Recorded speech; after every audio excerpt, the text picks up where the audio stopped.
ورحمة الله وبركاته. معكم مستر محمود من قناة فضفضة. بقالنا كتير ما فضفضناش مع بعض، وانا بقلب على وسائل التواصل الاجتماعي لقيت رسالة شدتني، قلت نسمعها مع بعض، اقرأها يعني ومنتظر تعليقاتكم.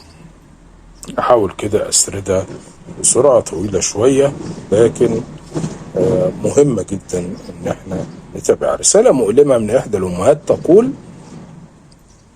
انا بلغت من العمر اكثر من 70 عاما، فارقني الزوج فقد توفاه الله من 2 سنين، وتزوج الاولاد والبنات وكلهم هاجروا، وبقيت وحيدة استيقظ باكرا في هدوء قاتل، أرى الغرف فارغة التي كانت تضج بصيحتهم وخلافتهم ولعبهم، أنتظر منذ الصباح أن أرى من أي أحد منهم رسالة على الواتس أو غيره، يتصل البعض وأقلق كثيرا حين يتأخر أحدهم، فأبادر بالاتصال بهم لأن كل منهم موعد. مشكلتي أنني أتظاهر بأنني قوية وأخدم نفسي بنفسي وأحاول أن أشغل نفسي بكل شيء، لكني أعيش وحيدة في وحدة قاتلة.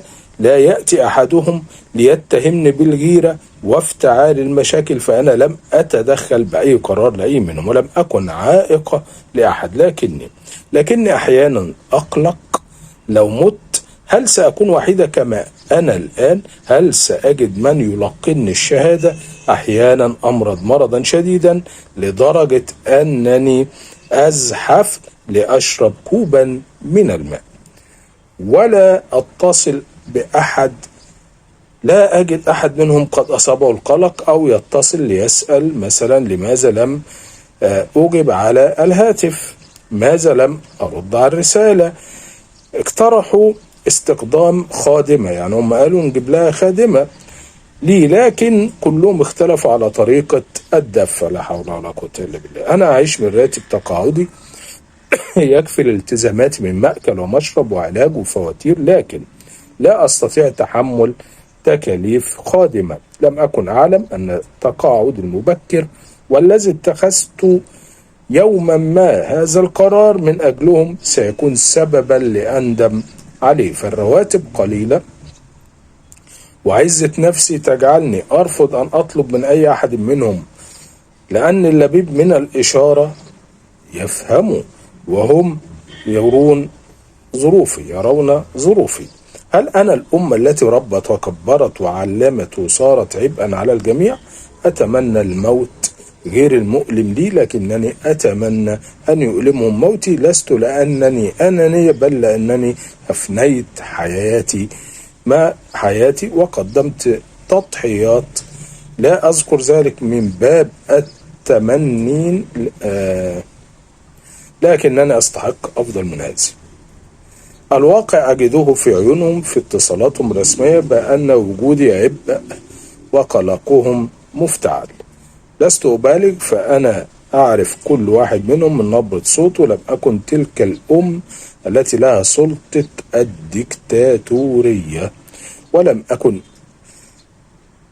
أمًا تجعل من نفسها عبء على أحد. قد قارب أغلبهم على نزولهم في أجازة وهم يطالبونني فيها بأن أجهز لهم ما لذ وطاب. لا حول ولا قوة إلا بالله.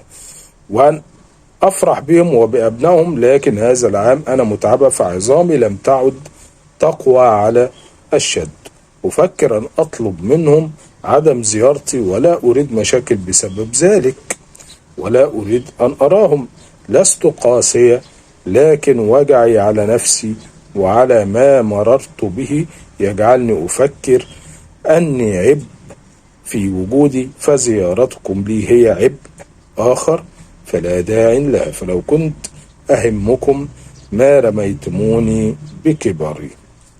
انتهت الرسالة وأنا خلصت وحاولت يعني أقولها بسرعة عشان ما أطولش الفيديو عليكم. منتظر تعليقاتكم. وبمناسبة الفيديو ده، أنا لم يرزقني الله بأبناء ولا بنات، أنا وزوجتي والحمد لله والشكر لله.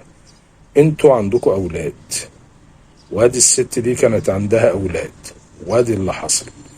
يعني راحة البال والسعادة مش بالاولاد. وربنا يا رب يجعل اولادكم بارين بيكم في كباركم وفي حياتكم، ويجعلهم نبتة صالحة. انما عقوق الابناء صعب جدا. تحياتي، منتظر تعليقاتكم. كان معكم مستر محمود عبد المحسن من قناة فضفضة. وانا عارف انا طالع لكم كل شوية كده من قناة، استحملوني. وانا مبسوط ان انا بتكلم معاكم، وبكون مبسوط جدا جدا جدا بتعليقاتكم وبرد عليها. تحياتي، السلام عليكم.